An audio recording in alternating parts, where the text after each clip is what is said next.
आणि बाबासाहेबांच्या चिंतन मननाचा जो सारांश आहे बुद्ध धम्माच्या भक्तीमध्ये, त्या अतिशय महत्त्वाच्या भागामधून आता आपण चाललेलो आहोत. यामध्ये आपण अधम्म म्हणजे काय, सद्धम्म म्हणजे काय आणि नुसता धम्म म्हणजे काय याची आत्तापर्यंत माहिती घेतलेली आहे. आणि आता प्रत्यक्षामध्ये इतर धर्मांच्या तुलनेमध्ये बुद्ध धर्माची अवस्था किंवा स्थिती कशी आहे हे आपण पाहत आहोत.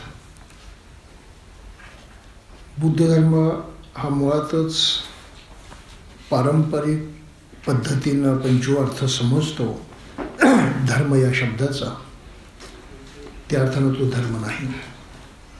हेही मागे आपण बघितलेलं होतं. आणि मागच्या प्रवचनामध्ये बाबासाहेबांच्या ह्या विशिष्ट प्रकरणाचा अभ्यास करत असताना रिलिजन किंवा धर्म किंवा महजब म्हणजे काय याची आपण माहिती घेतलेली होती. आणि त्यामध्ये महत्त्वाच्या गोष्टी बघितल्या होत्या की धर्म हा शब्द अनेक अर्थांनी वापरला जातो. त्याचा नेमका अर्थ निश्चित नाही, त्यात वेळोवेळी बदल होत गेलेला आहे. सुरुवातीला जादूटोणा याला धर्म मानत होते. तो जादूटोणा करण्यामध्ये मग कर्मकांड आलं, काही विधी आला, काही प्रार्थना आल्या, काही विश्वास आले, काही श्रद्धा आल्या, यज्ञ वगैरे यासारखं वेगळं कर्मकांडही आलं, त्यालाही धर्म मानायला लागले. पुढे ती कल्पना वाढत गेली आणि कोणीतरी अज्ञात अशी शक्ती आहे, अज्ञेय शक्ती आहे, ह्या सर्व सृष्टीचं संचालन करणारी कुठली तरी एक अशी वेगळी शक्ती आहे, त्या शक्तीची कल्पना, त्यालाही धर्म मानायला लागले. आणि मग या साऱ्यांचा वापर संतुष्टी मिळवण्यासाठी, या साऱ्या गोष्टींना प्रसन्न करणं, संतुष्ट करणं ही कल्पना आली. आणि मग त्या साऱ्याच गोष्टीला एक ईश्वर असं नाव प्राप्त झालं. आणि तो सर्व सृष्टीचा निर्माता आहे, कर्ता आहे, नियंता आहे, चालक आहे, तो सर्व शक्तिमान आहे, सर्व व्यापक आहे, सर्व सामर्थ्यवान वगैरे अशा साऱ्या गोष्टी पुढे निर्माण झाल्या. तिथेही थांबलं नाही तर या साऱ्या कल्पनेचा माणसाशी काय संबंध असा विचार आल्यानंतर माणसामध्ये आत्मा आहे अशा प्रकारची भूमिका मांडली गेली, ईश्वर हा परमात्मा अशा प्रकारची भूमिका मांडली गेली. आणि या दोन्हींचा संयोग होणं किंवा आत्म्यानं परमात्म्यापर्यंत जाणं, त्यामध्ये विलीन होणं, याला धर्म वगैरे असं म्हणायला लागले. त्यामुळं कमीत कमी 4-5 गोष्टी याच्यामधल्या फार महत्त्वाच्या आहेत. धर्म म्हटला की तुम्हाला श्रद्धा आली, मानावं लागतं, त्याला श्रद्धा म्हणतात. मानणं, श्रद्धा ठेवणं ही धर्माची पहिली कसोटी, पहिलं लक्षण आहे. दुसरी गोष्ट आहे की आत्माही मानावा लागतो, त्याच्यावरती विश्वास ठेवावा लागतो, ही दुसरी गोष्ट आहे. तिसरी गोष्ट आहे की या शक्तीला, ईश्वराचा तो आत्मा आहे, ईश्वर आहे, त्याला प्रसन्न करावं लागतं, त्याला संतुष्ट ठेवावं लागतं, त्याच्याकडे काही मागावं लागतं. म्हणून पूजा अर्चा, कर्मकांड, विधिसंस्कार ह्या गोष्टी याच्यामध्ये आल्या. आणि ह्या आत्म्याची सुधारणा करण्यासाठी तुम्हाला ते कर्मकांड कमी पडतं, पूजा प्रार्थना कमी पडतात, अशी कल्पना आली. आणि त्याप्रमाणे मग आत्म्याची सुधारणा करण्याचे प्रयत्न सुरू झाले. त्यासाठी मग प्रार्थना आणि कर्मकांड याचा वापर व्हायला लागला. तर अशा प्रकारे एकंदरीत पाहताना धर्म ही सर्वप्रथम मानण्याची गोष्ट आहे. ते खरं आहे की खोटं आहे हे तपासायला तिथे संधी नाही, त्याबद्दल शंका घ्यायला सुद्धा वाव नाही. ते मानावंच लागतं. खरं समजूनच त्यासाठी जे काही कर्मकांड सांगितलेलं आहे किंवा जे वागणं सांगितलेलं आहे, करणं सांगितलेलं आहे, ते करावं लागतं. ही अशी एकत्रित धर्माची संकल्पना आहे. आणि ईश्वराची संकल्पना ही अशा प्रकारची आहे. बुद्धाने हे सारं मान्य केलं का? नाही. बुद्धाची सारी भूमिकाच वेगळी आहे. एक मनुष्य म्हणून बुद्धानं हे सारं करून बघितलं. त्या काळामध्ये ज्या शिकवणी होत्या त्या साऱ्या करून बघितल्या. ज्याला ब्राह्मणी धर्म म्हणतात, तो भृगु ऋषींच्या आश्रमामध्ये जाऊन त्यांनी शिकला. ती समाज पद्धती आहे, ईश्वराला मानणे कर्मकांड आहे, हे त्यांनी लक्षात घेतलं. त्याच्यातून काही साध्य होत नाही. मग ते त्या काळातल्या ध्यान साधनेच्या मार्गाला गेले. प्रथम आलार कालम या गुरुकडे गेले. तो कालम मेडिटेशन करणारा, ध्यान साधना करणारा होता आणि ध्यान साधनेच्या, मनाला एकाग्र करून मानसिक शक्ती वाढवण्याच्या 7 पातळ्यापर्यंत त्याची प्रगती होती. 7 पायऱ्या जाणत होता तो. तेही त्यांनी आत्मसात केलं, पण तरीसुद्धा दुःखातून मुक्त होण्याची काही परिस्थिती निर्माण झाली नाही. म्हणून मग ते उद्धकरामपुत्र हे आणखी एका गुरुकडे गेले, जो 8व्या पायरीमध्ये तज्ज्ञ होता. तेही त्यांनी साध्य केलं. म्हणजे ध्यानाच्या 8 अवस्था त्या काळामध्ये उपलब्ध होत्या, प्रचलित होत्या. बुद्ध धर्मामध्ये त्याची विभागणी केलेली आहे. 4 गोष्टींना रूप ध्यान म्हटलेलं आहे आणि 4 अवस्थांना अरूप ध्यान असं म्हटलेलं आहे. पण हे बुद्धानं निर्माण केलेलं नाही. त्या प्रथापूर्वीपासून चालत आलेला आहे. त्यांनी त्याचा लाभ घेतला आणि त्या अरूप अवस्थेच्या त्या 8व्या स्थितीमध्ये गेल्यानंतर सुद्धा मनुष्य सुखी होत नाही हे त्यांनी जाणलं आणि तो मार्ग सोडून दिला. थोडक्यामध्ये धर्म ज्याला आपण आज म्हणतो, त्या साऱ्या गोष्टी बुद्धानं ट्राय करून बघितल्या, प्रत्यक्ष तसं करून बघितलं आणि त्यातून काही सुख लाभत नाहीबद्दलची खात्री पटली आणि मग ते स्वतःच्या पद्धतीनं प्रयत्न करायला लागले. आणि मग त्यांना आपल्या स्वतःच्याच बालपणीच्या काही गोष्टी, म्हणजे किशोरवयातल्या काही गोष्टी आठवल्या की आपल्या पित्याच्या शेतावरती मेडिटेशन करत असताना जांभळाच्या झाडाखाली त्यांना काही वेगळी अनुभूती येत असते. मग त्यांनी विचार केला की कदाचित तो मार्ग नसेल. आपण बाकीचं सारं करून बघितलेलं आहे, जगाला जे माहीत आहे ते सारं करून बघितलं आहे, कदाचित तो मार्ग नसेल. आणि मग त्या पद्धतीनं त्यांनी प्रयत्न केला. ध्यानाच्या 4थ्या अवस्थेमध्ये जाऊन त्यांनी मग प्रत्यक्षात ह्या चिंतन मननाला प्रारंभ केला की दुःख कसं निर्माण होतं, त्याचं मूळ कुठे आहे, ते कशा स्वरूपाचं आहे, याचा शोध घ्यायला सुरुवात केली आणि त्यामधून ते दुःखमुक्तीच्या अवस्थेला पोचले. त्यांना त्यामधून 2-3 गोष्टी कळल्या. पहिली गोष्ट त्यांना कळली की सुख आणि दुःखाचं मूळ माणसाच्या मनामध्ये आहे. ही पहिली गोष्ट त्यांच्या लक्षात आली. आणि मनाच्या त्या कप्प्यापर्यंत ह्या ध्यानाच्या अवस्था आपल्याला नेऊ शकतात. ते सिद्ध झालं होतं. त्याच मार्गाने ते गेले ना पुढे. पण यासाठी 4थ्या ध्यानापर्यंतची अवस्था पुष्कळ आहे म्हणे. तिथपासून तुम्हाला या गोष्टीकडे म्हणजे तिथपर्यंत जाऊन पोचता येतं. तर मग त्या मनाच्या कप्प्यामध्ये आणि आपण ज्या सृष्टीमध्ये जगतो त्या एकंदरीत वातावरणामध्ये काय मेल आहे, काय मिलाफ आहे, काय संबंध आहे, काही ना काही संबंध असलाच पाहिजे. आपण त्याच्यापासून पृथक नाही. आणि त्या चिंतनमनातून त्यांच्या असं लक्षात आलं की असं आहे एकंदरीत ह्या सृष्टीचं चलनवलन जे कार्यकारण भावावरती आधारित आहे. विशिष्ट परिस्थिती निर्माण होते, ती परिस्थिती कारण घडते आणि त्यातून वेगळा परिणाम होतो. परिणामाची ती परिस्थिती पुन्हा कारण घडते, त्यातून वेगळा परिणाम होतो. सर्व सृष्टीचं संचालन अशा प्रकारे अत्यंत नियमबद्ध चाललेलं आहे आणि ते कार्यकारण भावावरती अवलंबून आहे. हे पहिलं सत्य त्यांनी जाणलं. जर सृष्टीचं सारंच अस्तित्व कार्यकारण भावावरती अवलंबून असेल तर मनुष्य म्हणून आपलं मनसुद्धा त्याच प्रकारचं आहे. सृष्टीमध्ये सतत बदल होतो आहे, प्रतिक्षणी बदल होतो आहे, क्षणोक्षणी परिवर्तन होत आहे. मनही तसंच आहे, क्षणोक्षणी बदलणार आहे, क्षणोक्षणीही परिवर्तन पावणार आहे. त्यामुळं आपण काही त्यापासून वेगळे नाहीत अजिबात. त्यामुळं सृष्टीचे सारे नियम आपल्याला लागू होतात, त्यातला एकही नियम आपण बदलू शकत नाही. म्हणून परिवर्तनाचा नियम हे सत्य त्यांना पहिलं आकलन झालं. त्याला पालीमध्ये पतिच्च समुपपाद असं म्हणतात. प्रतित्य समुपपाद. विशिष्ट परिस्थितीमध्ये कारण घडतं, त्या कारणातून परिणाम होतो आणि हे सृष्टीचं प्रमुख लक्षण आहे. ते कोणालाही टाळता येत नाही. मग प्रश्न आहे निर्माण की सृष्टी आहे म्हणजे आहे तरी काय. त्यांच्या असं लक्षात आलं की हे सारं स्वयंभू निर्माण झालेलं आहे. ही एक प्रोसेस आहे आणि इतकी विराट आहे, इतकी ही दूरवर पसरलेली आहे की त्याचा अंदाजसुद्धा करता येत नाही. म्हणून सृष्टीचं मूळ शोधणं अशक्य आहे. त्याचा करता असणं अशक्य आहे. असीम आहे, आनंद आहे आणि ह्या विशिष्ट नियमानं त्या सृष्टीचं संचालन होत असतं. हे सत्य त्यांच्या लक्षात आलं, ज्याला सायंटिस्ट म्हणतात सोलर सिस्टम. अनेक सोलर सिस्टमचं विश्व बनलेलं आहे. एकच सोलर सिस्टम नाही. आपण एका विशिष्ट सोलर सिस्टममध्ये राहतो, पण विश्वामध्ये अनंत आहेत, त्याचा अंतही लागत नाही. त्यामुळे बुद्धाच्या जे तेव्हा लक्षात आलं ते आज विज्ञानानं सत्य झालेलं आहे, ते प्रूव्ह झालेलं आहे. परंतु बुद्धाचा तो विचार नव्हता त्याचा शोध घ्यायचा. त्यांनी तो विचार सोडून दिला.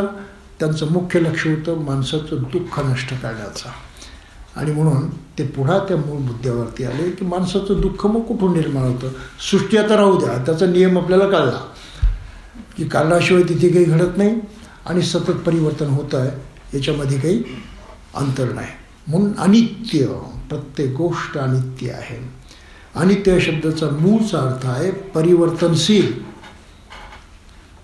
ही वस्तू आहे पण परिवर्तनशील आहे, ही नष्ट होत नाही. ही नष्ट होत नाही, फक्त परिवर्तित होते. हा धातू आहे, त्याचं विघटन होईल, परंतु त्या विघटित अवस्थेमध्ये, निळ्या भागामध्ये, निळ्या पार्टमध्ये त्याचं अस्तित्व कायम राहील. हे एक बुद्धाच्या आकलनामधली फार मोठी गोष्ट होती की सृष्टी ही नष्ट न होणारी आहे. आणि विज्ञानाचं ते एक महत्त्वाचं तत्त्व आहे, पॉवर इज नेव्हर डिस्ट्रॉईड. प्रत्येक गोष्ट पॉवर आहे, एक शक्ती आहे. ही बुद्धाची भूमिका होती आणि ती कधीही नष्ट होत नाही. परंतु परिवर्तन सतत चालू राहतं, ते कुठेही थांबत नाही. ह्या दोन अतिशय महत्त्वाच्या गोष्टी लक्षात आल्या. आणि त्या एकंदरीत सिस्टममधला एक भाग म्हणजे माणसाचं अस्तित्व आहे. मग त्या माणसाच्या अस्तित्वामध्ये वेगळं, वैशिष्ट्यपूर्ण, सामर्थ्यवान काही आहे तरी काय. त्यांच्या ते लक्षात आलं की माणसाजवळ दुसरं काही सामर्थ्य नाही. या सृष्टीच्या नियमाप्रमाणे ते हे त्याचं जगणं, अस्तित्व चालूच राहणार आहे. परंतु मन ही मात्र फार मोठी शक्ती त्याजवळ आहे आणि त्या मनाचं माध्यम तो वापरू शकतो. त्या मनाच्या साऱ्या अवस्थेवरती त्याची जीवनाची अवस्था अवलंबून आहे. मन त्याचं जीवन नियंत्रित करतं. मनाचा त्याच्या साऱ्या अस्तित्वावरती ताबा आहे. मनात येतं मनुष्य करतो, मनात नाही करत. म्हणजे माणसाचं जीवन नियंत्रित करणारी शक्ती ही त्याचं मन आहे. बाहेरची कोणतीही शक्ती ते नियंत्रित करत नाही. ज्या अर्थी बाहेरची कोणतीही शक्ती ती नियंत्रित करू शकत नाही, म्हणून ईश्वर आत्मा असणं अशक्य आहे. मी काय बोलतो लक्षात आलं? फार सोपं करण्याचा प्रयत्न करतो मी. ईश्वर आणि आत्मा ह्या गोष्टी फक्त कल्पना आहेत, त्यांचं अस्तित्व शक्य नाही. प्रत्येक गोष्ट बदलणारी आहे. तिथे अजर अमर असा आत्मा असू शकत नाही. ती कल्पना रद्दबातल झाली. कोणी सृष्टी निर्माण केली याचा तर अंदाजही करता येत नाही. आणि तो अंदाज करण्यामध्ये माणसाचं काही लाभही नाही, त्याचा काही फायदाही नाही, त्याला त्याची गरजही नाही. त्या चक्रातून तो काही बाहेर पडत नाही. मग त्याला जर सुखी व्हायचं असेल त्या साऱ्या गोष्टी आता बाजूला सरल्या पाहिजेत. आणि त्याचं मन, ज्या मनाच्या सामर्थ्यानं, मनाच्या बळावरती, मनाच्या माध्यमातून मनुष्य जीवन जगतो, त्याच्यामध्ये काहीतरी गडबड असली पाहिजे. आणि त्याचा बुद्ध शोध घेत राहिले. आणि त्यांच्या असं लक्षात आलं की मनामध्येच अनुसय असतात, प्रवृत्ती असतात आणि त्या प्रवृत्ती माणसाचं जीवन चालवतात. टेंडन्सीज म्हणतो आपण त्याला, स्वभाव म्हणतो, प्रवृत्ती म्हणतो. यामुळं मनुष्य जीवन जगतो. आणि या प्रवृत्ती दोन प्रकारे कार्यरत आहेत.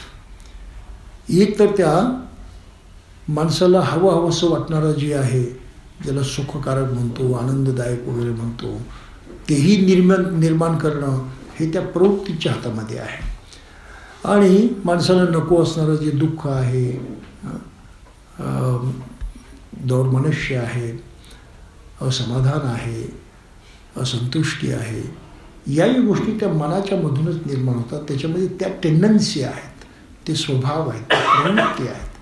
म्हणून ह्या 2 प्रकारच्या प्रवृत्ती आहेत हे बुद्धाच्या लक्षात आलं.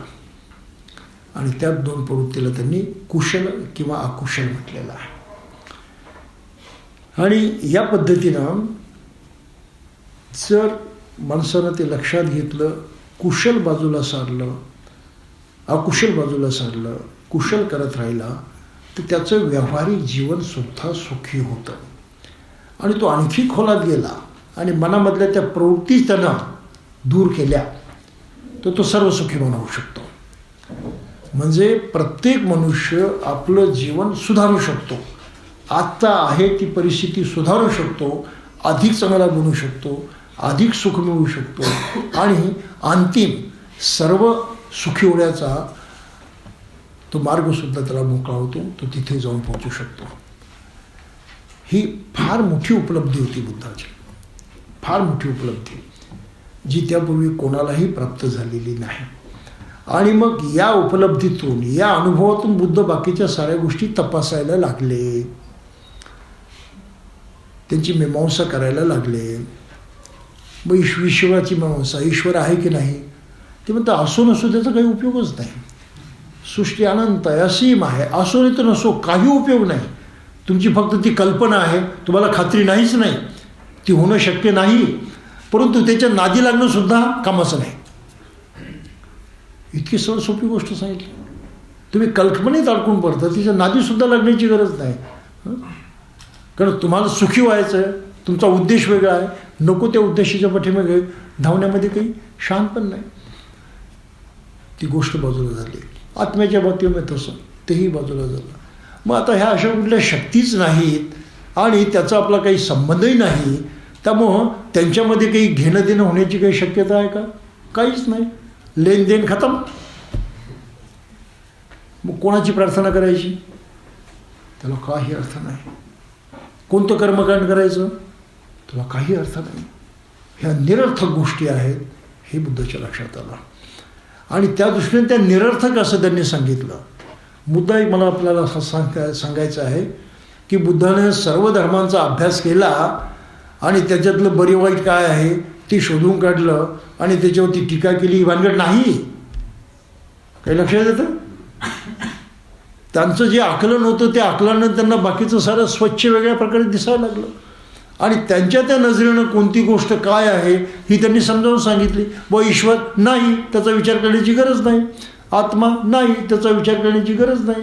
कर्मकांड आहे, त्याचा काहीही उपयोग नाही हे त्यांनी सांगितलं.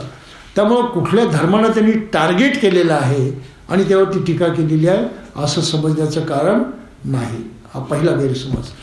दुसरा गैरसमज, त्या धर्मांपासून त्यांनी काही घेतलं, त्या शिकवणी ते तत्त्वज्ञान तेव्हा चालू होतं त्याच्यापासून त्यांनी काही घेतलं, हाही त्याचा अर्थ नाही. त्यांनी त्याच्यापासून काही घेतलं नाही. घेतलं फक्त एकच, ध्यान करण्याची कला. तेवढी एक शिकवण बुद्धानं स्वीकारली आणि त्याचा लाभ करून त्यांनी जे काही जाणलं ते पूर्णपणे वेगळं आहे. त्याचा पूर्वीच्या कुठल्याही धर्माशी, कुठल्याही तत्त्वज्ञानाशी, कुठल्याही शिकवणीशी काडीचाही संबंध नाही. म्हणून बुद्धानं सुधारणा केली असं जे लोक म्हणतात, पूर्वीच्या धर्मामध्ये, पूर्वीच्या तत्त्वज्ञानामध्ये बुद्धानं सुधारणा केली आणि तो एक सुधारक होता, हा एक किती मोठा भ्रम आहे लक्षात घ्या. फक्त भ्रम आहे, त्याच्यामध्ये काहीही सत्य नाही. बुद्धानं जाणलं ते इंडिपेंडंट आहे, स्वतंत्र आहे, स्वतःच्या सामर्थ्यातून त्यांनी जाणलेलं आहे. त्याचा कोणाशी तसा काहीही संबंध नव्हता. आणि मग त्या नजरेनं ते सगळीकडे पाहत होते आणि त्या गोष्टींची काय अवस्था आहे, काय स्थिती आहे, काय खरं आहे, काय खोटं आहे ते लोकांना सांगत होते. म्हणून बाबासाहेबांनी इथे फार महत्त्वाची गोष्ट सांगितली आहे की भगवान बुद्ध ज्याला धम्म म्हणून संबोधतात तो धर्मापासून मूलतः भिन्न आहे. भगवान बुद्धांचा धम्म जो म्हटला जातो तो युरोपियन धर्मवेत्ते ज्याला रिलिजन म्हणून संबोधतात त्याच्याशी काही संबंधित नाही. परंतु दोहोंमध्ये काही जण एक अशी समानता नाही, त्या दोन्हीमध्ये भेदही फार मोठे आहेत. बुद्ध आपल्या धर्माला रिलिजन मानायला तयार नाहीत. त्यामध्ये तोटा आहे. त्यांची भूमिका कशी आहे? रिलिजन हा वैयक्तिक असून ज्याने त्याने तो स्वतःपुरता मर्यादित ठेवावा, सार्वजनिक जीवनात त्याचा अवसर होऊ नये, ही कल्पना होती दिवस. आजही तसंच आहे. धर्म ज्यानं त्यानं पाळायचा. प्रत्येकाला स्वर्ग पाहिजे, सुख पाहिजे. देवपूजा तुमची तुम्ही करायची, कर्मकांड तुमचं तुम्ही करायचं, त्याचा इतरांशी काही संबंध नाही. ही धर्माची मूळ भूमिका आहे. बुद्धाची भूमिका वेगळी आहे. माणसाला सुखानं जगायचं आहे. सुख फक्त त्याच्या एकट्यावरती अवलंबून नाही, त्याचा संबंध ह्या प्रत्येक गोष्टीशी आहे, बाहेरच्या माणसाशी आहे, प्राण्याशी आहे, सृष्टीशी आहे. आणि त्यांचं योगदान त्याला मिळत असतं. हे योगदान सुखकारकही असतं, दुःखकारकही असतं. त्यामुळं सुखकारक योगदान मिळवणं, त्याच्याशी संपर्क ठेवणं, दुःखकारक असेल ते नाकारणं, हा त्याला विचार करावाच लागतो.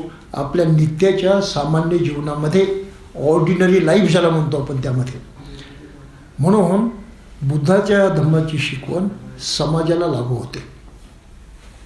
आणि म्हणून बाबासाहेबांनी फार महत्त्वाचा मुद्दा मांडलेला आहे की लोक असं म्हणतात की रिलिजन हा वैयक्तिक असून ज्याने त्याने तो स्वतःपुरताच मर्यादित ठेवावा, सार्वजनिक जीवनात त्यास अवसर देऊ नये.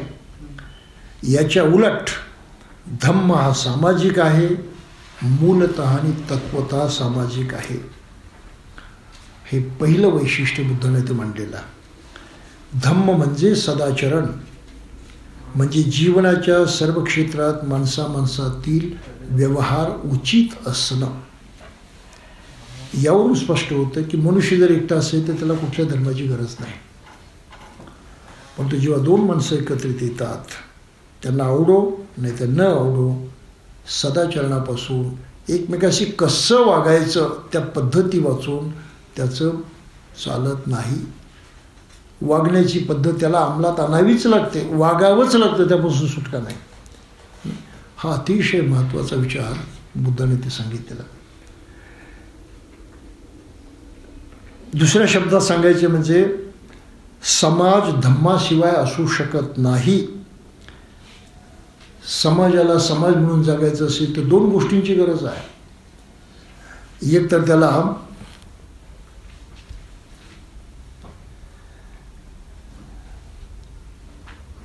धम्माची जर निवड करणार नसेल तर त्याला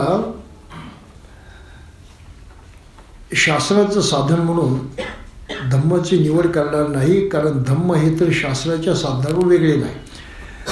असा समाज जो धम्माला शासनासाठी स्वीकार करत नाही तो अराजकाचा मार्ग स्वीकारेल. दुसरा पर्याय आहे पोलीस, म्हणजेच हुकुमशाही. याची शासन निवड करू शकते. म्हणजे समाज म्हणून जर माणसाला जगायचं असेल दोन पर्याय आहे. एक तर सदाचार स्वीकारा, नाही तर पोलिसी कायदा स्वीकारा. तर आपापसात तुम्ही योग्य पद्धतीने वागू शकाल. तिसरा पर्याय म्हणजे समाज धम्माबरोबर धम्माचे उल्लंघन करणाऱ्या लोकांना शासन करणारा मॅजिस्ट्रेट अथवा न्यायाधीश स्वीकारू शकतो. समाज संघटित ठेवण्यासाठी, समाजाच्या आपापसातले संबंध सुखकारक करण्यासाठी, एकमेकांचं सहाय्य करण्यासाठी तीन गोष्टींची अवस्था समाजाला असते. एक तर नीती स्वीकारा, सदाचरण स्वीकारा, आणि त्या माध्यमातून एकमेकाशी त्या चांगुलपणानं वागा, ज्याला आपण माणुसकी म्हणतो. ते शक्य नसेल तर मग हुकुमशहा नेमा आणि त्या हुकुमशहाच्या आज्ञेप्रमाणे वागा. त्या कायद्यानं, त्याच्या हुकमतीनं तुम्ही समाजाला नियंत्रित ठेवा. एकमेकाशी कसं वागायचं त्यासाठी भाग पाडा, आणि जे तसं वागणार नाही त्यांना शिक्षा करा. असं हे मनुष्य स्वभावाचं एकंदरीत चित्र आहे. आता अराजक असणं, कोणी कसंही वागायचं, हे तर माणसाला परवडणारं नाही.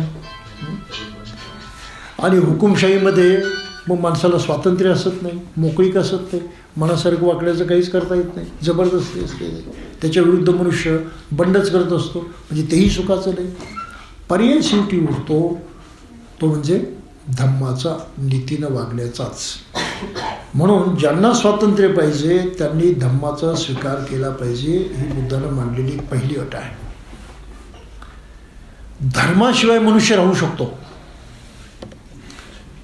ईश्वराला नाही मानलं काही बिघडत नाही, आत्म्याला नाही मानलं काही बिघडत नाही, कर्मकांड पूजा अर्चा नाही केली काही बिघडत नाही. मनुष्याचं जगणं चालूच राहतं ना, एकमेकाशी वागणं चालूच राहतात ना, त्याच्यावरती काही दुष्परिणाम होतो का? अजिबात होत नाही. परंतु दोन माणसं एकत्रित झालं तर एकमेकाशी कसं वागायचं हे जर ठरलं नाही तर घोटाळा झाला. ही गोष्ट खरी आहे. आणि म्हणून बुद्ध याला महत्त्व देतात की दोन मनुष्य तुम्ही एकत्रित आला, तुम्हाला एकमेकाशी कसं वागायचं हे सिद्धांत, ती पद्धती, ते आचरण निश्चित केलंच पाहिजे, त्याशिवाय तुम्हाला सुटका नाही. हा मुद्दा लक्षात आला.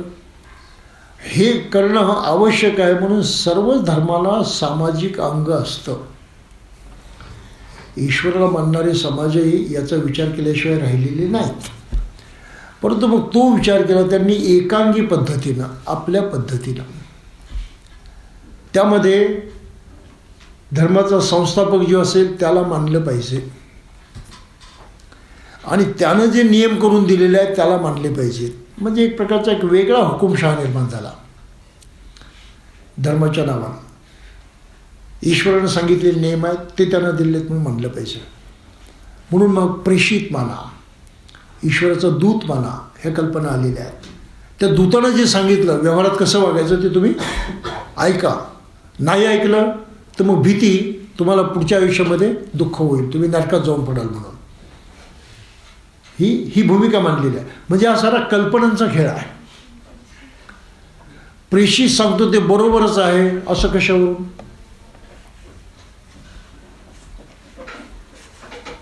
एक साधं उदाहरण लक्षात येत आहे. स्त्री पुरुष समान आहेत, एक मनुष्य प्राणी म्हणून.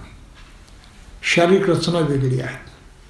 त्या निसर्गाशी संबंधित ती शारीरिक रचना आहे, ज्याला पुनर्निर्मिती करण्याची यंत्रणा म्हणतो आपण ते. त्यामुळे स्त्री पुरुषांना नैसर्गिक रचना त्यांची आहे पुनर्निर्मिती क्षमतेची. म्हणून त्यांच्या शरीरामध्ये काही वेगळेपण आहे. मनामध्ये वेगळेपण आहे का? स्त्रीला सुख होतं, त्यांना काही पुरुषाला दुःख होतं का? स्त्रीला आनंद झाला तर पुरुषाला वाईट वाटतं का? काही नाही. सुख दुःख दोघांना एक समान आहे, त्याच्यामध्ये काही फरक नाही. त्यांच्या शारीरिक रचना वेगळ्या असल्या तरी मुळामध्ये काही फरक नाही. म्हणून बुद्ध त्या मुळाला महत्त्व देतात की तुम्हाला भेदाभेद करता येणार नाही. धर्मांनी नेमका इथे भेद केलेला आहे. कोणत्याही धर्मामध्ये स्त्री पुरुष इतके समान मानले जात नाहीत. काही प्रमाणामध्ये काही धर्मामध्ये समता आहे आणि काही धर्मामध्ये तर पराकुटीची विषमता आहे. भारतीय संस्कृतीमध्ये ज्याला आपण ब्राह्मणी धर्म म्हणतो त्यांनी तर स्त्रीला एकदम निकालातच काढलेला, उपभोग्य वस्तू मानलेला आहे अक्षरशः, त्यापेक्षा किंमत ठेवलेली आहे. मग आता हे वस्तू म्हणून तेही स्त्री पुरुष एकत्रित राहत असतील तर किती सुखानं जगतील सांगा मला. कोणाला जास्त दुःख भोगावं लागणार असेल, म्हणजे ते सुखकारक जीवन नाहीच. म्हणून आजपर्यंत कुठल्याही धर्माची हिंमत झाली नाही संसार सुखाचा आहे असं म्हणण्याची.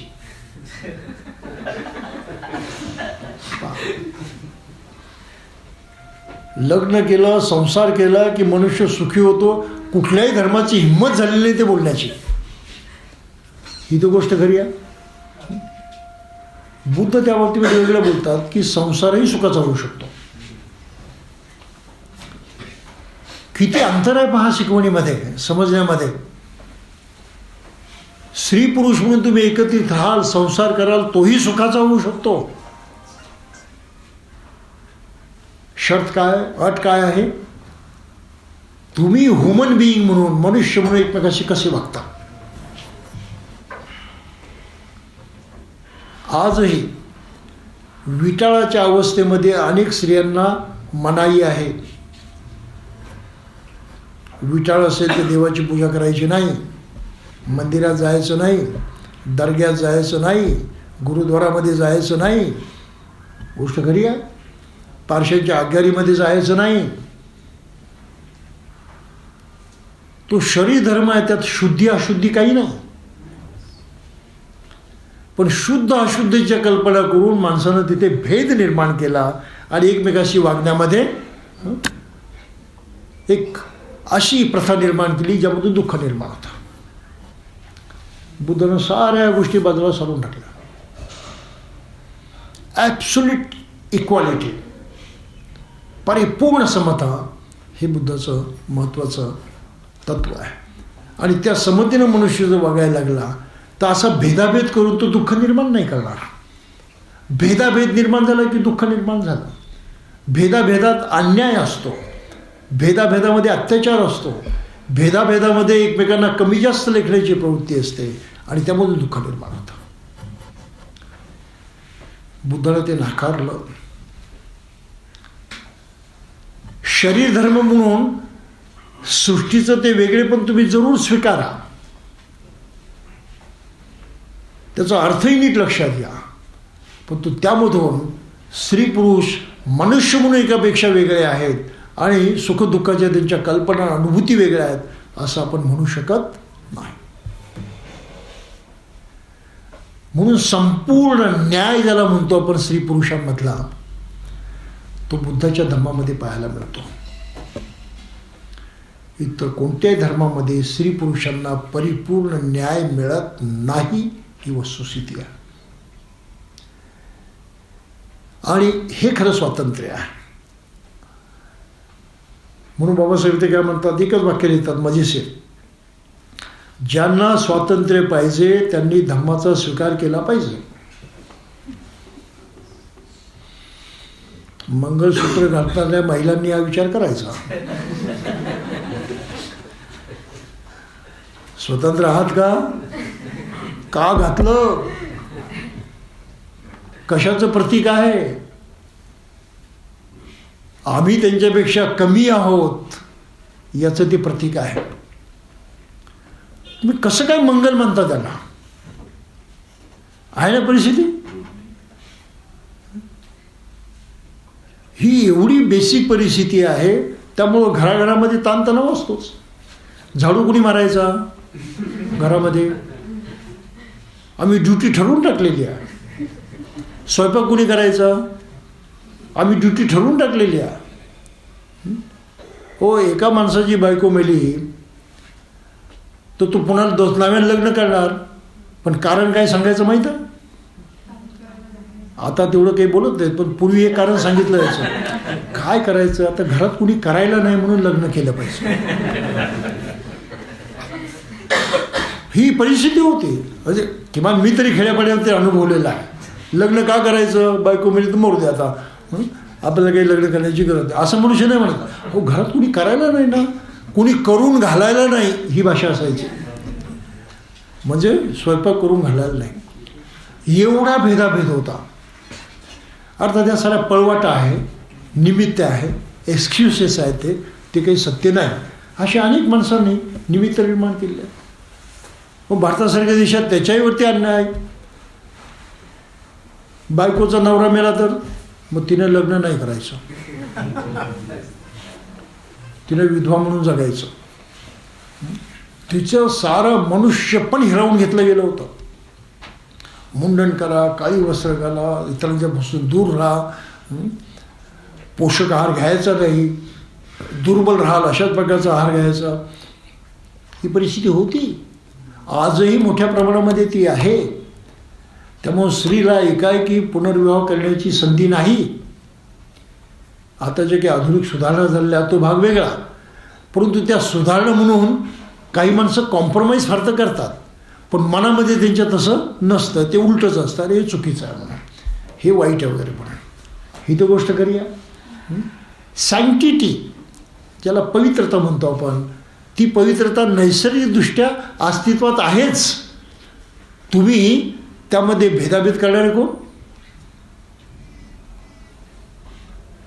म्हणून मूळ मानवी स्वातंत्र्याचा विचार फक्त बुद्धानं केला.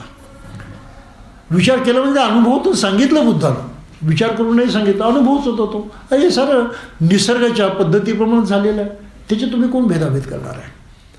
प्रत्येक माणसाला स्वातंत्र्य आपलं जीवन जगवण्याचं, मन त्याचं आहे. त्या मनाची साफसफाई त्यानं करायची आहे, तुम्ही कोण करणार? कशी करायची हे बुद्धानं सांगितलं. पण इथे आम्ही लोकांच्यावरती साफसफाई लादली बाहेरून, जसं स्त्रियांच्यावरती असे अनेक कायदे लादले. का? असंच वागा हे आम्ही सांगतो, आणि हे तसं ऐकणार नाही म्हणून सारं देवांच्या नावानं खपवून दिलं. हा एक फार मोठा घोटाळा झाला, ज्याला बुद्धाने चॅलेंज केलं. म्हणून बुद्धाची धम्माची आवश्यकता यासाठी आहे, आणि मग धम्माची लक्षणं आहेत. प्रज्ञा म्हणजे काय आणि तिची आवश्यकता का असावी? प्रज्ञा म्हणजे निर्मळ बुद्धी, खुळ्या समजुतीला जागा राहू नये म्हणून भगवान बुद्धांनी प्रज्ञेला आपल्या धम्माच्या 2 कोनशिलांपैकी एका कोनशिले इतके महत्त्व दिले. बुद्धाचा धम्म वेगळा, याचं पहिलं कारण हे आहे की बुद्धानं प्रज्ञेला महत्त्व दिलेलं आहे. प्रत्येक माणसाला ती विकसित केली पाहिजे. कोणालाही त्याच्यापासून तुम्ही वंचित करू शकत नाही.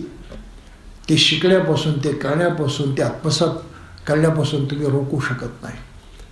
आणि या पातळीवरती जेव्हा लोकांना शिक्षण नाकारलं जातं, अशा प्रकारे काही सुधारण्याचा अधिकार नाकारला जातो, तेव्हा तो किती मोठा अन्याय तो लक्षात घ्या. आणि हे धर्माच्या नावानं जेव्हा होतं तेव्हा तर कहर होतो अक्षरशः. म्हणून धर्म ही अत्याचाराचं, अन्याय अत्याचाराचं एक फार मोठं साधन बनलेलं आहे.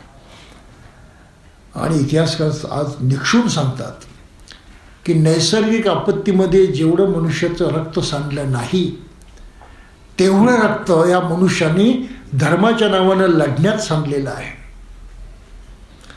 म्हणजे माणसानं माणसाची हत्या धर्माच्या नावानं जितकी केलेली आहे, तेवढी हत्या निसर्गाच्या आपत्तीमुळे सुद्धा झालेली नाही.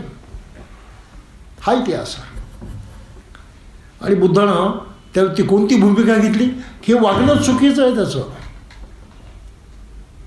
त्याच्या मनोदोषामुळे तो असा वागतो. स्वतःसाठी दुःख निर्माण करतो, इतरांच्यासाठी दुःख निर्माण करतो. म्हणून त्याच्या मनाची सुधारणा घडणं हे पहिलं काम आहे. आणि बुद्धाचा धम्म त्याला पहिलं स्थान देतो. काठमांडूच्या भाषणामध्ये बाबासाहेबांनी फार मजेशीर याची व्याख्या केलेली होती बुद्धाच्या धम्माचे महत्त्व सांगताना. त्यांनी म्हटलं, the greatest thing that the Buddha has done for the mankind is to give him the knowledge of mind. मनाचं विज्ञान शिकवणं ही बुद्धानं सर्वात मोठी गोष्ट दिली आहे. आणि पुढे बाबासाहेबांनी म्हटलं की जर जग सुधारायचं असेल तर मनाची सुधारणा झाली पाहिजे, आणि मनाची सुधारणा घडलेल्या समाजाची सुधारणा झाली पाहिजे, तर जग सुधारेल. जग सुधारण्याचा दुसरा मार्ग नाही. ईश्वराच्या हातून जग सुधारलं जाणार नाही ती कल्पना आहे. कुठलाही धर्म माणसाला न्याय देऊ शकणार नाही ती कल्पना आहे. काही चांगलं असेल, परंतु अंतिम न्याय ज्याला म्हणतो तो कुठलाही धर्म देऊ शकणार नाही. याच परिस्थिती आहे. ईश्वर, सर्व लोक जे धर्म ईश्वर मानतात, जरी आज विज्ञानाच्या प्रभावामुळे असं म्हणत असले की शेवटी ईश्वर एकच आहे, पण निराळ्या धर्माला तो एक मान्य आहे का? प्रत्येकाला आपलाच मान्य आहे, दुसऱ्याचा पटत नाही. कुठल्या हिंदूला मस्जिदमध्ये जाण्याचा अधिकार आहे का? ईश्वरच आहे ना. प्रार्थना करायची, इथे केली काय तिथे केली काय, आहे का शक्य? चर्चमध्ये जाऊन प्रार्थना करण्याची शक्यता आहे का? हिंदूंच्या मंदिरात येऊन त्यांना आपली प्रार्थना करण्याचा अधिकार आहे का? अजिबात नाही. म्हणजे ऑब्जेक्ट आहेत, ह्या वस्तू आहेत, ह्या निर्माण केलेल्या गोष्टी आहेत माणसानं, परंतु त्यांनासुद्धा धर्माच्या बंधनामध्ये अडकून माणसामध्ये संघर्ष निर्माण केलेला आहे. उघड उघड दिसतं नाही. म्हणून मला कधी कधी गंमत वाटते की सर्व धर्म समभाव मानणाऱ्या लोकांनी एक काम अवश्य केलं पाहिजे, जर ते प्रामाणिकपणे मानत असतील तर. प्रत्येक हिंदू देवळामध्ये मुसलमानांना नमाज पढता आला पाहिजे, ख्रिश्चनांना आपली प्रार्थना करता आली पाहिजे, आणि प्रत्येक मस्जिदीमध्ये प्रत्येक चर्चमध्ये हिंदूंना आपली पूजा करता आली पाहिजे. करून तर पहा काय होतं, ते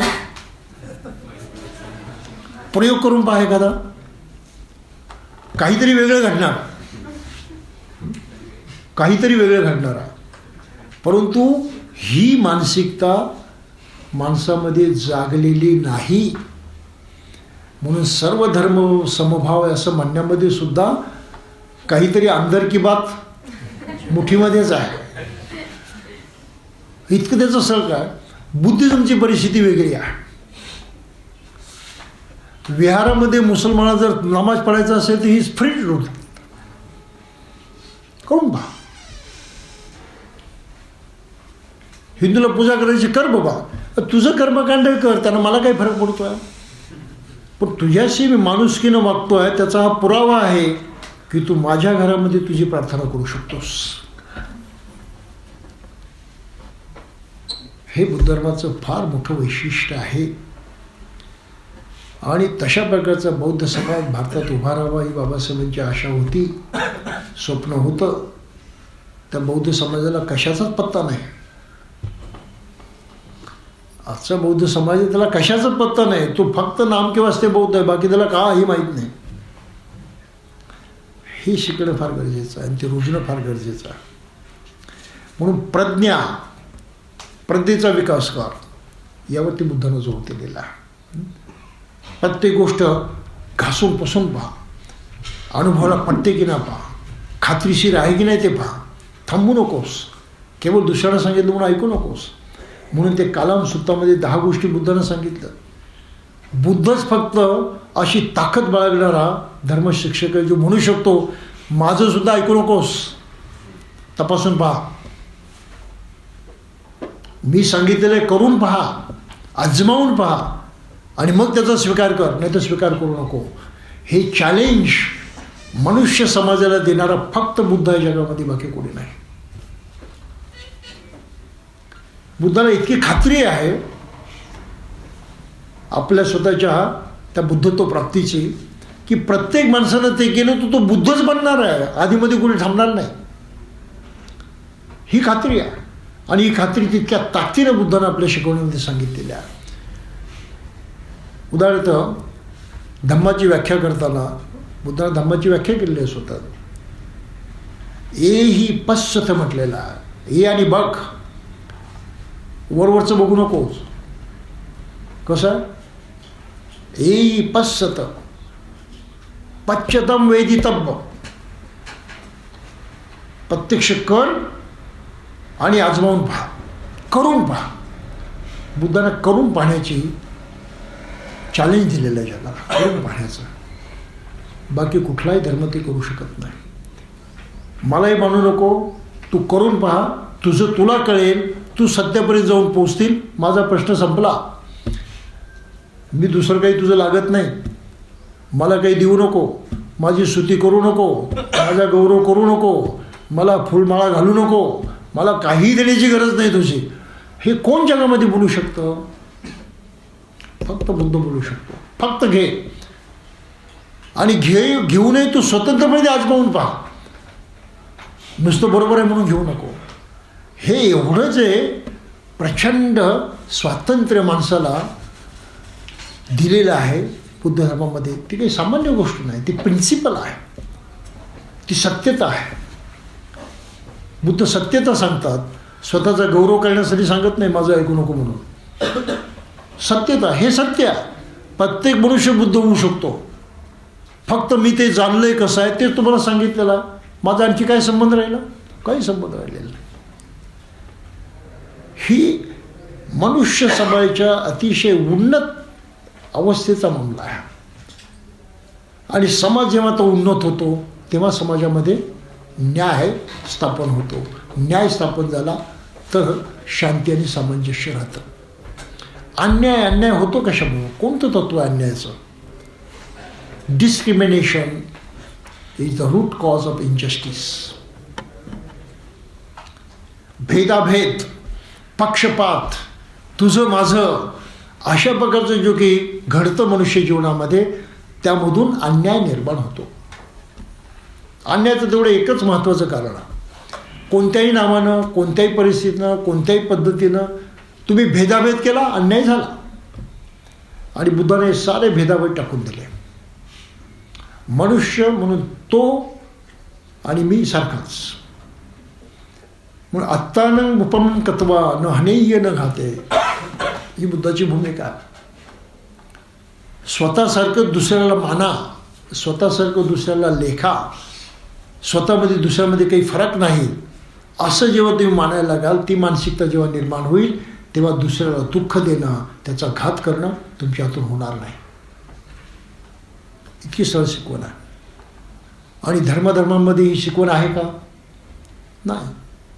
प्रत्येक धर्माच्या माणसाला त्या धर्माला मानणारा आपला वाटतो, आणि त्या धर्माचा नसेल तो परका. इथपासून भेदाभेदाला सुरुवात झाली. बोलताना धर्म म्हणतात, साऱ्या जगासाठी आहे, साऱ्या माणसासाठी आहे. प्रत्यक्ष करण्याची वेळ आली म्हणजे हे तुझं माझं असतं. भेदाभेद आहे. ज्या अर्थी दोन धर्म एकमेकांमध्ये भेदाभेद करतात, त्या अर्थी तिथे अन्याय आहे. बुद्धानं सर्व प्रकारचे भेदाभेद फेटाळून लावले. बुद्धाला मानणारा हा तो आपला मित्र, न मानणारा नाही, ही भानगड तिथे नाही. प्रत्येक प्राणी मात्र मित्र आहे. म्हणून मैत्री भावना आपण केली आहे. मैत्री भावनेचा मुख्य हेतू जो आहे तो हा आहे, तुम्ही सर्वांना एकसारखे मानता, तुम्ही स्वतःची चिंता करून बसत नाही. म्हणजे पूर्णपणे भेदाभेद नष्ट करून टाकलेले आहेत बुद्ध धर्मामध्ये. आणि म्हणून दुसरं महत्त्वाचं बुद्ध धर्माचं तत्व कोणतं आहे? करुणा. करुणा म्हणजे प्रेम. करुणेशिवाय समाज जगू शकत नाही किंवा त्याची उन्नती होऊ शकत नाही. म्हणूनच बुद्धाने करुणेला आपल्या धम्मात दुसऱ्या कोणशिले इतके महत्त्व दिलेले आहे. प्रज्ञा आणि करुणाची कास धरणारा बुद्धाचा धम्म आहे. आणि ह्या दोन्ही गोष्टींना तितकं महत्त्व न देणारे बाकीचे धर्म आहेत. थोडं महत्त्व देतात, परिपूर्ण महत्त्व देत नाहीत. ही अतिशय महत्त्वाची गोष्ट आहे. पहा, तर प्रज्ञा आणि करुणा या दोन गोष्टीवरती बुद्धाचा धम्म आधारित आहे. आणि म्हणून ज्याला आपण धर्म म्हणतो त्यापेक्षा बुद्धाचा धम्म वेगळा होतो. म्हणून जितका तो पुरातन आहे तितका तो अभिनव आहे. बुद्धानं कोणापासून उसना घेतलेला नाही. ती बुद्धाची स्वतःची निर्मिती आहे, स्वतःचं आकलन आहे. प्रज्ञा आणि करुणेचं अपूर्व मिश्रण म्हणजे भगवान बुद्धाचा धम्म. म्हणून हा बुद्धाचा धम्म इतर धर्मासारखा मुळीच नाही. इतर धर्मासारखा तो धर्म मानणं ही सर्वात मोठी चूक. आणि मग इथे जे बाबासाहेबांनी जे काही कॉमेंट केलेल्या आहेत त्या फार महत्त्वाच्या. बुद्धानं ही शिकवण कोणापासून उसनी घेतली नाही, परंतु ब्राह्मणी समाजाचं म्हणणं असं आहे की बुद्धानं आपला धर्म उपनिषदापासून घेतला. राधाकृष्णन म्हणतात बुद्धानं काही नवीन काही निर्माण केलं नाही. पी.व्ही. काणे तेच म्हणतात. हिंदू पंडितही तेच म्हणतात. बुद्धानं काही नवीन निर्माण केलं नाही. बुद्धाची शिकवण उपनिषदामधली आहे. बुद्ध हा हिंदू धर्माचा सुधारक होता, रिफॉर्मर, समाज सुधारक. त्यापेक्षा बुद्धाला जास्त महत्त्व नाही. म्हणून त्यानं हिंदू धर्मातल्या काही प्रथांबद्दल विरोध केला. ही यांची भाषा आहे. सर्व शिकवण उपनिषदामध्ये आहे. उपनिषद वेदापासून निर्माण झाले, सारी शिकवण वेदात आहे. बुद्धानं फक्त ती हरवली होती ती शोधून काढली. ही आज हिंदूंची टीका आहे. आणि इतकंच नाही, ते म्हणतात मग बुद्ध आहे तरी कोण? आमचाच आहे ना, विष्णूचा अवतार. आणखी पुढची गोष्ट, का विष्णूचा अवतार?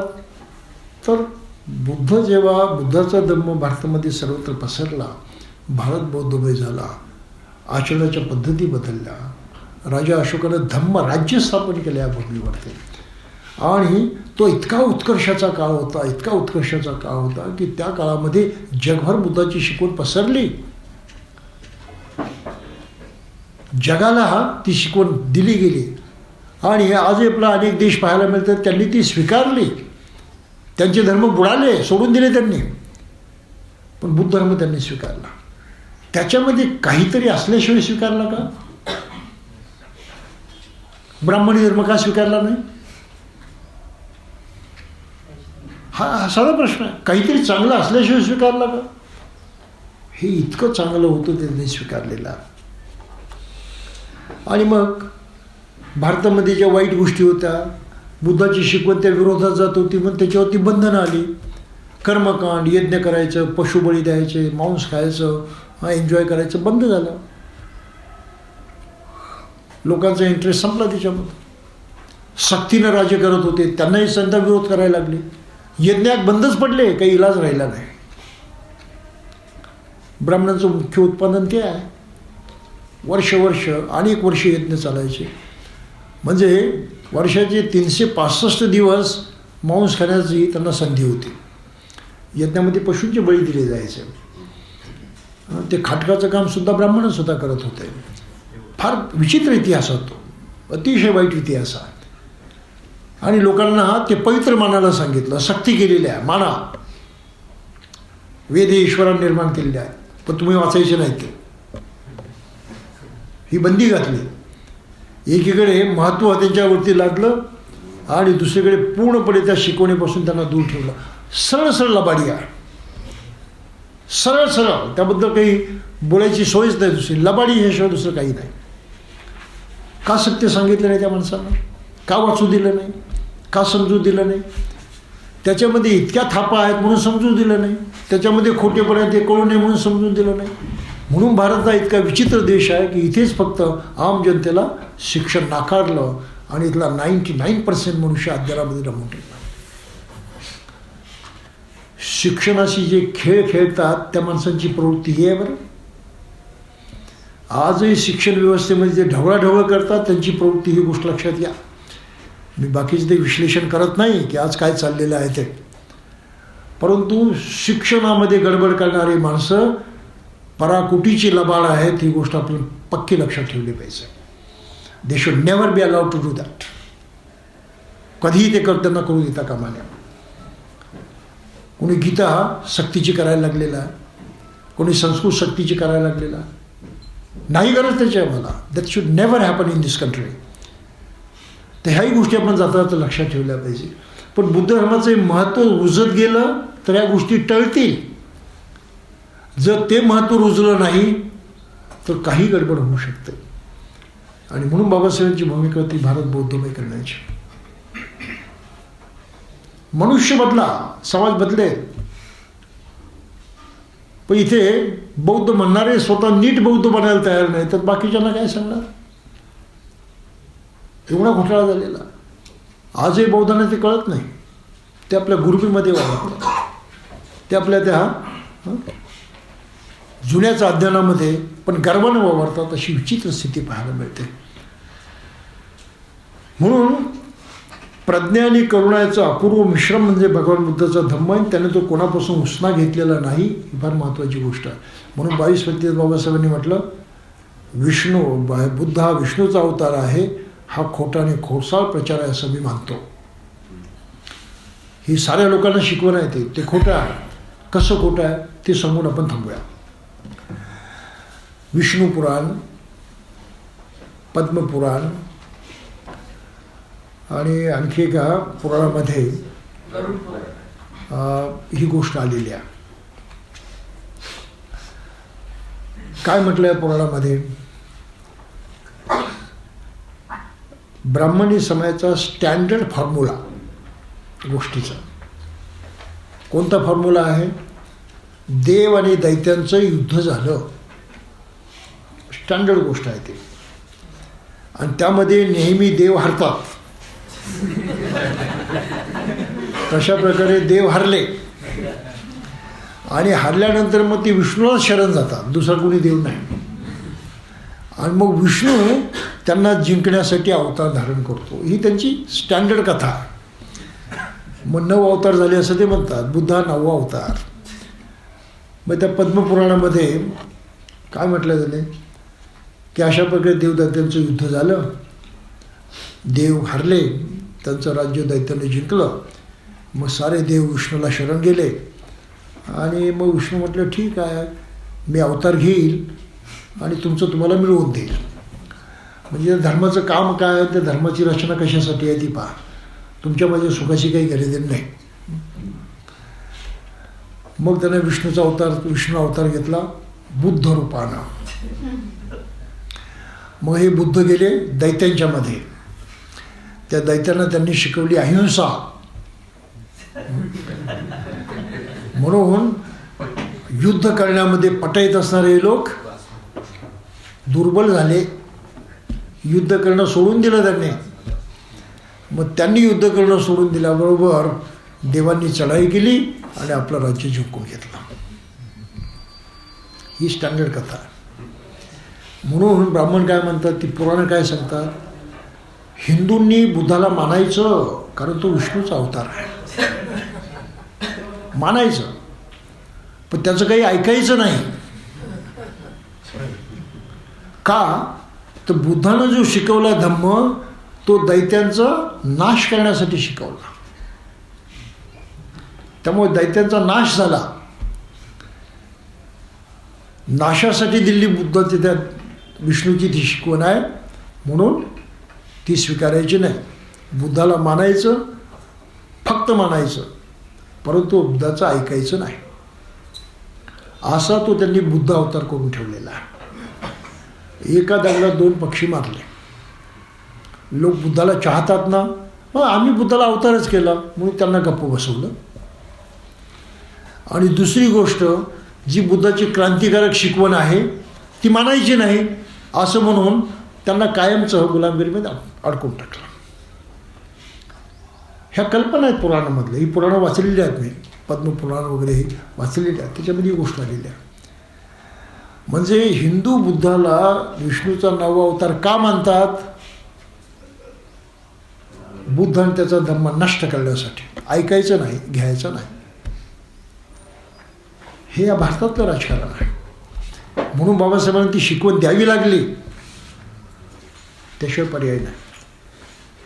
म्हणून बुद्धाचा धम्म हा कुठल्याही धर्मामध्ये मोडणारा नाही, तो कुठला अवतार नाही, काही नाही. बुद्ध एक स्वतंत्र मनुष्य, विशेष मनुष्य घडलेला. ती तशी पहिचान बुद्धानं आपली स्वतःची करून दिलेली आहे. म्हणून माणसाचं सारं भवितव्य, त्याचं चांगुलपण, त्याचं सुख, परिपूर्ण सुख हे बुद्धाच्या शिकवणीप्रमाणे शक्य आहे. बाकी जगामध्ये कुठलाही मार्ग नाही.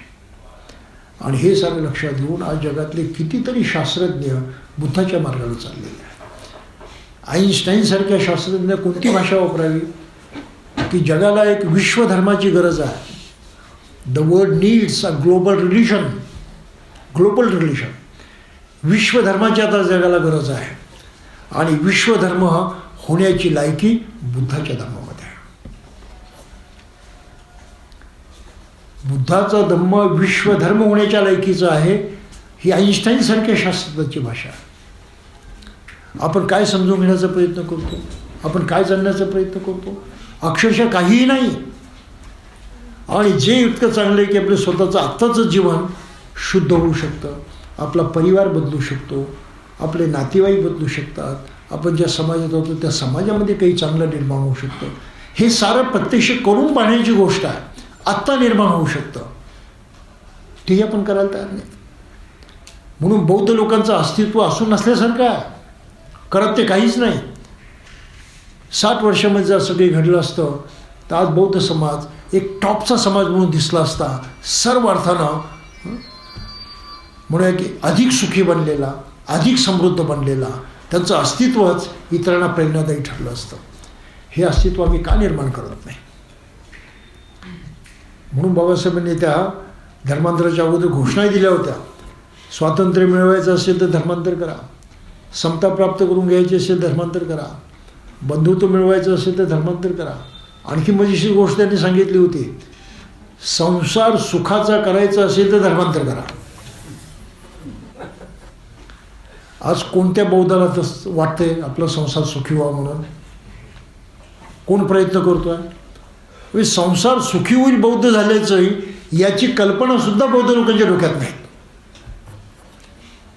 म्हणून धर्म बाजूला, त्यांचे नेते, त्यांचे कार्यकर्ते, मोठमोठे पुढारी धर्म बाजूला, आम्हाला त्याशी घेण्यात येत नाही.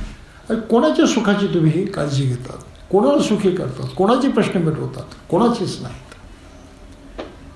ही जी बौद्ध लोकांची या देशामधली मागासलेपणाची अवस्था आहे ती जाणं फार गरजेचं आहे. आणि यांनी काही चांगलं करून दाखवलं तर देशाचं कल्याण होणार आहे.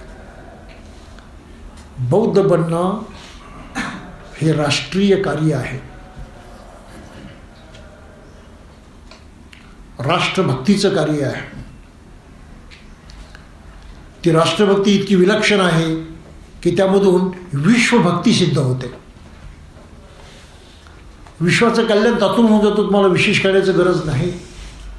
पण खरी राष्ट्रभक्ती ही बौद्ध बनण्यामध्ये आहे. हे ज्या दिवशी भारतीय लोकांच्या डोक्यात येईल तेव्हा कदाचित या देशाचं भविष्य बदलेल. आणि आले तर त्या पद्धतीनं आजचे दिन येतील. बाकी दुसरा काही उपाय नाही. तर आपण इथेच थांबूया. जय